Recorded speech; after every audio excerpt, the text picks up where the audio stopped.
কি বলিস তুই? ডক্টর মশাই, কি হয়েছে আমার বাবার? খুব ভালো করছেন আপনি এসেছেন। আপনার বাবার তো দুইটাই কিডনি ড্যামেজ হয়েছে, শীঘ্রই 20 লক্ষ টাকা জমা করতে হবে, অপারেশন করতে হবে। মা, তুমি কোনো চিন্তা করো না, আমি যে করে হোক বাবাকে বাঁচিয়ে তুলবো। তুমি শুধু সবার কাছে আমাদের জন্য সাবস্ক্রাইবার দোয়া চাবিয়ে রাখো। রাতের মতো রাত হয়েছে, আমি 20 লক্ষ টাকা এখন কই পাবো? আমাকে শক্তি দেও, যাই জি একবার ছোট ভাইকে বলি। ছোট ভাই, বাবা খুব অসুস্থ, ডক্টর বলছে 20 লক্ষ টাকা লাগবে।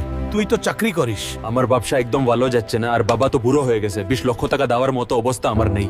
ছোট ভাই, তুমি এই কথা বলতেছে বড় দুঃখ লাগছে। ডক্টর সাহেব, আমি টাকার ব্যবস্থা করতে পারলাম না। আমি আমার একটা কিডনি বাবাকে দিতে চাই। বাবা শুনে বলছেন তো আমি অপারেশনের জন্য প্রিপেয়ার হতে বলছি। ডক্টর সাহেব, আমার ছেলে রেড হাল্ক কই, আমি ওদের দেখতে চাই। আপনার ছেলে রেড হাল্ক এখনো আসেনি, আর ছেলে হালকা তার কিডনি দিয়ে আপনাকে বাঁচিয়েছে। বাবা হালকা, আমি তোকে অনেক কঠিন কথা বলেছি, আমাকে মাফ করে দে।